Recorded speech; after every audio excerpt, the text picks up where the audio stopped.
দ্বিতীয় পর্বে সবাইকে স্বাগত জানাই। ভ্রমণের অভিজ্ঞতা নিয়ে আমাদের এই চ্যানেলটি যদি আপনাদের পছন্দ হয়ে থাকে তাহলে অবশ্যই সাবস্ক্রাইব করুন।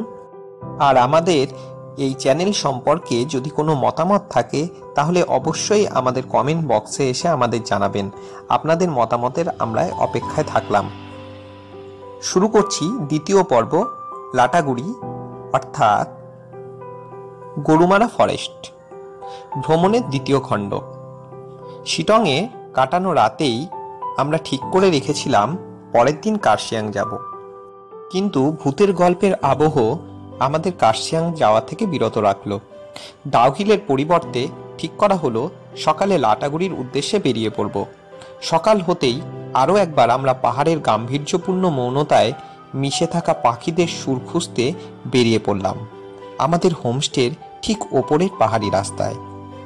ও একটা কথা তো বলাই হয়নি, আমাদের এই হোমস্টেটির নাম ছিল শিওয়ানি হোমস্টে। হাঁটতে হাঁটতে আমরা হোমস্টেটির মালিকের বাড়িতে উঠে এলাম। কত ফুল ধরে আছে বাগানে। বাড়িটির এক কোণে পাহাড়ের গায়ে একটা খামার ঘর, ভেতরে ছোট্ট একটা বাগান। এরা খুব সকালে ঘুম থেকে উঠেই কাজে ব্যস্ত হয়ে পড়ে। বাগানে সবজি তোলে, ফুলঝাড়ুর গাছও আছে প্রচুর। গল্পে গল্পে সকাল 7টা বেজে গেল। হোমস্টেতে এসে সবাই ঝটপট তৈরি হয়ে ব্রেকফাস্ট সেরে বেরোতেই দেখি হোমস্টেটির পক্ষ থেকে সকল অতিথিদের জন্য উত্তরীয় নিয়ে প্রস্তুত হোমস্টের মালিক নিজেই। ভালোবাসার উষ্ণতা বুকে জড়িয়ে আমরা পাহাড় ছাড়ার মন খারাপ মেখে বেরিয়ে পড়লাম। ফেরার পথে কমলালেবুর বাগানে নেমে দেখে নিলাম। নভেম্বর মাস, তাই কমলালেবু দেখা যাচ্ছে, আকৃতিতে ছোট ও সবুজ। আমাদের ঘোরার একটি বিশেষ বৈশিষ্ট্য হলো যেখানে আমাদের ভালো লেগে যায় আমরা দাঁড়িয়ে পড়ি।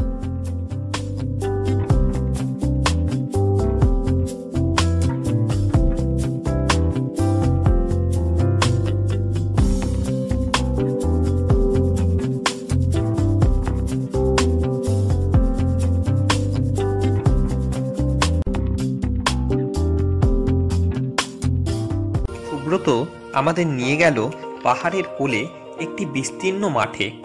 চারিদিকে পাহাড়, আমরা দাঁড়িয়ে আছি একটি সমতলে। যে মাঠ পাহাড় থেকে ঝুলে রয়েছে, এমন জায়গায় ছবি না তুলে কি থাকা যায়?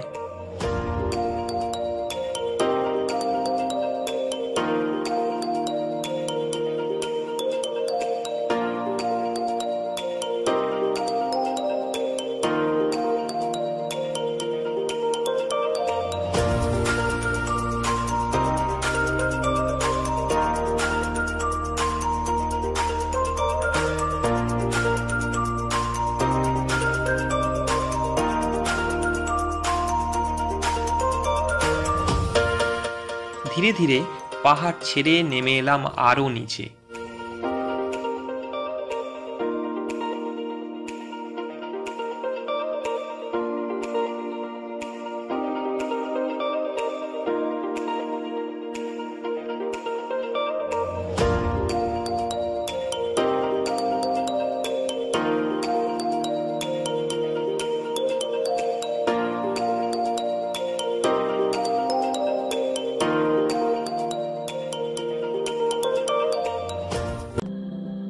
কালীছোড়ায় তিস্তা চলেছে আমাদের সাথে।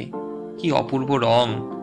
রাস্তার ধারে রেলিংয়ে হনুমান, শ্রেয়ান, পিহু ও বুগার আনন্দ কে দেখে? আসাম গুয়াহাটি রাস্তা ধরে ওদলাবাড়ি, মালবাজার, চালসা হয়ে মেটলির চা বাগান দিয়ে রকি আইল্যান্ড। আমাদের গন্তব্য এখন সেই রাস্তায়।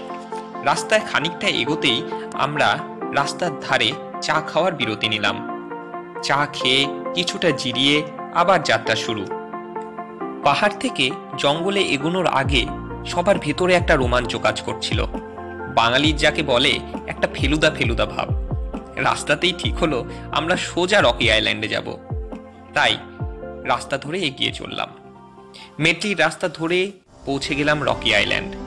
পাহাড়ি নদী এখানে নেমেছে, প্রচুর পাথর, হয়তো তাই নাম হয়েছে রকি আইল্যান্ড। এখানে পৌঁছতে বিকেল গড়িয়ে এলো। গরম গরম ওয়াই নুডলস খেয়ে কিছুটা ক্লান্তি ছাড়িয়ে নদীর কোলে উপভোগ করলাম প্রকৃতির সাম্রাজ্যকে। উপরি পাওনা হিসেবে পেলাম বন্ধু দীপঙ্করকে। দেখা হয়ে গেল হঠাৎ করেই। ও এসেছিল একটা শর্ট ফিল্মের কাজে। যাই হোক, রকি আইল্যান্ড ঘুরে আমরা যখন শেষমেশ আমাদের গন্তব্য লাটাগুড়ির উদ্দেশ্যে বেরোলাম, তখন সূর্যি মামা অস্তগত। গোধূলির আলোতে চা বাগান অপরূপ। কুয়াশা মাখা পথে এগোতে লাগলো গাড়ি। জঙ্গলের নিজস্ব সুর ও গাম্ভীর্য আছে, সাথে আছে অদ্ভুত এক রহস্য। লাটাগুড়ি ময়নাগুড়ি রোড ধরে টিয়াবনের মধ্যে দিয়ে মহাকাল মন্দির পার করে লাটাগুড়িতে পৌঁছানোর এই রাস্তা। তখন চারিদিক অন্ধকার, প্রায় নির্জন রাস্তা। অদ্ভুত এক রহস্যময় অন্ধকারে রাতের জঙ্গলে আমরা চলেছি। এ এক নতুন অভিজ্ঞতা। কিছুটা এগিয়ে সুব্রতকে বললাম, একটু দাঁড়াও। গাড়ির আলো নিভিয়ে সেই অন্ধকারে আমরা দাঁড়ালাম, অরণ্যের রাতের নিস্তব্ধতাকে অনুভব করতে। শেষমেশ পৌঁছালাম লাটাগুড়িতে। আমাদের লজটির নাম ছিল ফরেস্ট ইন। সত্যি, ফরেস্টের মধ্যে ছোট্ট একটা ইন, চারিদিকে চা বাগানে ঘেরা একটি ছিমছাম সুন্দর লজ। সারাদিনের জার্নির ক্লান্তি শেষে আমরা ফ্রেশ হয়ে নিলাম। তারপর শুরু হলো আমাদের নৈশ অভিযান। বিস্তীর্ণ মাঠে বনফায়ার আর বারবিকিউ চিকেন। বাইরে বেরোলে শরীর ক্লান্ত হলেও মন কিছুতেই হতে চায় না।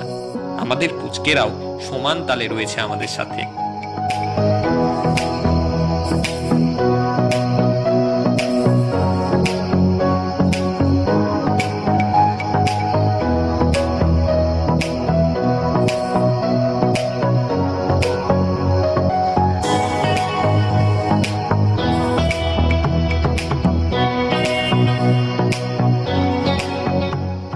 রাতে আবার দেশি মুরগি, মাংস আর গরম গরম ভাত খেয়ে যখন ঘুমোতে যাচ্ছি, তখন রাত প্রায় 11টা। শুতে গিয়েছি। ঠিক 12টার সময় একটা শব্দ পেলাম। এই হোটেলের ম্যানেজার বলেছিল এদিকে মাঝে মাঝে হাতি আসে, তাই কানটা ছিল সচেতন। দরজা খুলে সুব্রত, পাপাই, পুকাই আর সোমাকে ডেকে চুপি চুপি এই ছাদের উপরে উঠলাম। সার্চ লাইট নিয়ে উপরে উঠে তেমন কিছুই চোখে এলো না, কিন্তু মধ্যরাতের জঙ্গলের সৌন্দর্য মিশ্রিত রহস্য ও আকাশের এক ঝাঁক ঝকঝকে তারা আমাদের অভিভূত করল। ঠিক করলাম কাল জঙ্গল সাফারিতে অবশ্যই যাব। সকাল 5টায় উঠেই আমরা কাউন্টারে হাজির। সকালে এই ডেকে তোলার কাজটা মূলত করে পাপাই। কাউন্টারে পৌঁছে দেখি একদম ভিড় নেই। এই উত্তরকরণা আবহে পর্যটকের পরিমাণ অনেক কম, তাই সৌভাগ্যবশত জঙ্গল সাফারির প্রথম গাড়িটি আমরা পেলাম। গাড়িটি স্যানিটাইজ করে আমাদের যাত্রা শুরু হলো। জঙ্গলের ফাঁকে ফাঁকে রোদের উকিঝুঁকি এগিয়ে চলেছি আমরা আমাদের গাড়ির সাথে। এই বুঝি কিছু বেরিয়ে এলো। ময়ূর, হরিণ, বন্য শূকর ছাড়া তেমন কিছুই পেলাম না। প্রসঙ্গত বলে রাখা ভালো, গরুমারার এই রেঞ্জ মূলত বাইসন ও হাতির জন্য বিখ্যাত, কিন্তু কিছুই আমরা পেলাম না। জঙ্গলের এক বিশেষ স্থানে গাড়িটি যখন দাঁড়ালো, নিচে নেমে একটু হতাশই হলাম। দেখছি গুটখা এবং সিগারেটের প্যাকেট পড়ে আছে। মনটা খারাপ লাগলো। মানুষের, বিশেষ করে আমাদের মতো পর্যটকেরই কাজ এসব। সত্যি, আমরা বিনোদনের জন্য জঙ্গলে আসি, ভালোবেসে নয়। মানুষ যদি একদিন সত্যি প্রকৃতিকে ভালোবাসত, তাহলে হয়তো প্রকৃতি আরও আমাদেরকে অনেক সুন্দর জীবন উপহার দিতে পারত। কিছুটা মন খারাপ, কিছুটা ভালো লাগা নিয়ে উপস্থিত হলাম গরুমারা অভয়ারণ্যের গেটের সামনে। একটা গন্ডারের মূর্তি আছে এখানে। সত্যিকারের গন্ডার না দেখতে পেলেও পাপাই ওই মূর্তিটির পাশে দাঁড়িয়ে কিছুটা ছবি তুলে নিল, যাকে বলে দুধের স্বাদ ঘোলে মেটানো। তারপর লাটাগুড়ির বাজারে এসে বিখ্যাত ল্যাংচা ও লুচি খেয়ে ফরেস্ট ইনে পৌঁছালাম। ততক্ষণে আমাদের ছানাপোনারা ঠিক জেগে গেছে। ফরেস্ট ইনের প্রশস্ত বাগানে সবুজ পেয়ে ওদের কি আনন্দ, খেলা যেন থামেই না।